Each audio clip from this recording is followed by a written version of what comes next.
जब डर पता चला तभी ताकत पता चली, सीने में आग सीने की हिम्मत पता चली, शर्तों पे तेरी बिकने से इनकार कर दिया, तब जाकर अपने आप की कीमत पता चली। आवाम को जोहार सलाम नमस्कार, मेरा नाम मल्लिका हुआ, अभिवादन स्वीकार करें।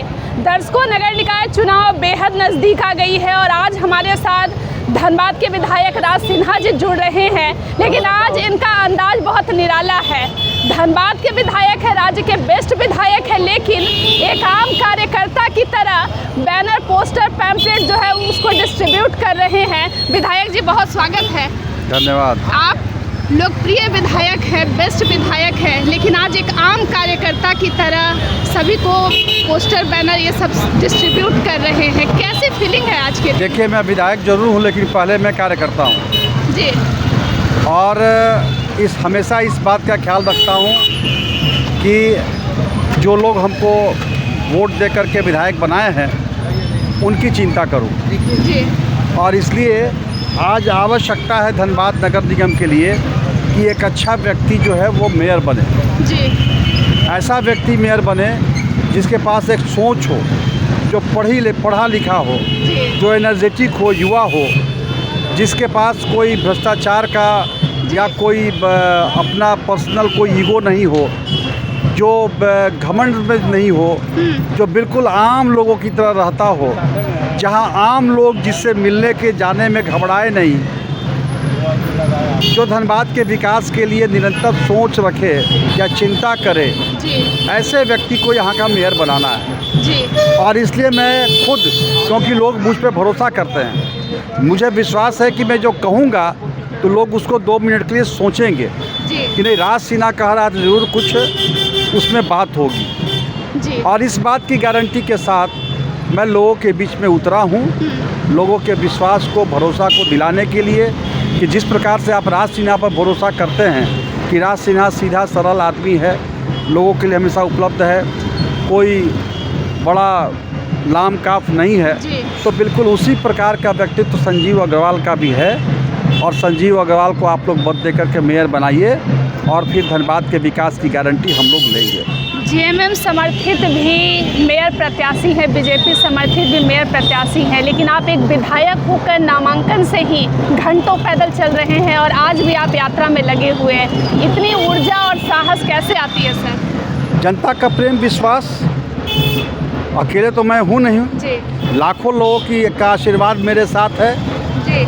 और उनका जो प्यार मिल रहा है तो वो मेरी शक्ति है जी। मैं हमेशा कहता हूँ कि मेरी शक्ति क्या है? मेरी शक्ति आपका स्नेह, आशीर्वाद, प्यार, समर्थन, यही मेरी शक्ति है और जिसके साथ इतने लाखों लोग हैं जी, उसको थकने की आवश्यकता कहाँ है? सर आप जो है सालों भर जनसंपर्क जो है करते रहते हैं, जो धनबाद के विकास की बात होती है, क्या उतना विकास जो है वो धनबाद का हुआ है?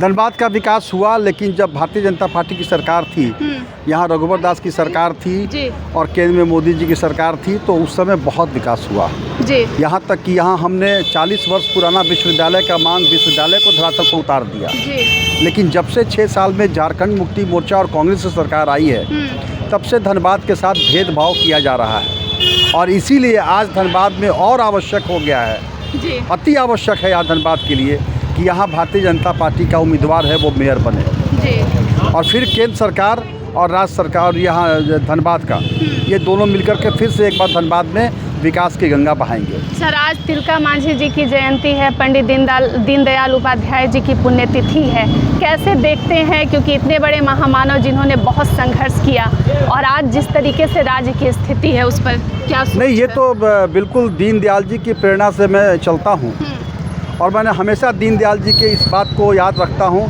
कि उन्होंने भ्रष्टाचार का विरोध किया था। तिलका मांझी जी ने अपने आप को समर्पित किया था भारत माता के चरणों में जी। आज़ादी के महानायक थे। तो इन दोनों से प्रेरणा मिलती है और ऐसे ही महापुरुषों से प्रेरणा के साथ तो हम लोग आगे बढ़ते हैं। इन्हीं लोगों के चरित्र, इनके कर्तव्य, इनके व्यक्तित्व तो हम लोग के लिए प्रेरणा स्रोत है और हमारी शक्ति है। जी। और निश्चित रूप से इनके आदर्शों पर चलने की कोशिश हम लोग करते हैं। तिलका मांझी जी की आज जो जयंती है, क्या लगता है कि अभी राज्य में अगुआ सरकार है, आदिवासियत आदिवासी अस्मिता की रक्षा हो रही है जिस तरीके से होना चाहिए? क्योंकि यहाँ की आम जो आदिवासी जनता है वो हेमंत सोरेन को अपना मेन नेता समझती है, तीर धनुष को देखकर वो लोग वोट करते हैं। लेकिन अफसोस है, हेमंत सोरेन को जिस उम्मीद के साथ आदिवासियों ने इस राज्य का नेता माना, उनको गद्दी पर बैठाया, आदिवासियों को घोर निराशा हाथ में लग रही है। जी। आज जितने भी सबसे ज़्यादा अगर अपराध बढ़ रहे हैं तो वो आदिवासियों के बीच में उनका धर्मांतरण किया जा रहा है। आज सबसे ज़्यादा जो उनके धर्म परिवर्तन करके उनको या तो उनका इस्लामीकरण हो रहा है या उनका ईसाईकरण हो रहा है, कहीं इसमें संदेह नहीं है। सबसे ज़्यादा अगर महिलाओं के साथ दुराचार, अत्याचार, अनाचार, कदाचार हो रहा है तो उसमें हमारी आदिवासी माताएं बहनें हैं, उनके ऊपर है। यहाँ तक कि आदिवासी दरोगा की हत्या उनके बलात्कार करके उनकी हत्या कर दी गई और हेमंत सरकार कुछ नहीं कर पाया। हम लोग लगातार मांग करते कि CBI जांच कराइए, उनको इंसाफ दिलाइए, लेकिन अफसोस हेमंत सरकार आदिवासियों के लिए काम नहीं कर रही। जी सर, नगर निकाय चुनाव को लेकर आपका डेली रूटीन कितना डिस्टर्ब हो रहा है? रात को तो मतलब देर रात तक जागना कोई डिस्टर्ब नहीं, उसी में कोशिश करते हैं। जितना शादी ब्याह सब अटेंड करते हैं, लेट होता है रात में तो अब तो जनता के लिए है, तो नगर निगम चुनाव के लिए भी कार्यक्रम करना पड़ता है। अपना व्यक्तिगत जो अपने लोगों की कार्य है वो भी करते हैं जी। फिर जो शादी ब्याह जो है वो भी करते हैं, इसी में एडजस्ट करके करना पड़ता है। शहरी वोटर्स को कहा जाता है कि बस एक आखिरी सवाल है, शहरी वोटर्स को कहा जाता है कि वो वोट देने के लिए निकलते नहीं है। विधायक जी क्या कहना है इस पर? नहीं, उनके विकास का बात है ना, शहरी वोटर बिल्कुल निकलेंगे जी। और धनबाद में चाहे वो विधायक हो चाहे सांसद हो, सब लोग भारतीय जनता पार्टी के जी। हैं और धनबाद की जनता भारतीय जनता पार्टी को पसंद करती है और इस बार भी यहाँ से मेयर भारतीय जनता पार्टी का ही बनेगा। धन्यवाद सर। आप सुन रहे थे राज्य के लोकप्रिय विधायक, धनबाद के विधायक राज सिन्हा जी को। वैसे ज़रूर बताइएगा, ज़मीनी स्तर पर बहुत मेहनत की जा रही है। अन्य अपडेट के लिए जुड़े रहिएगा लाइव इंडिया गार्ड परिवार के साथ।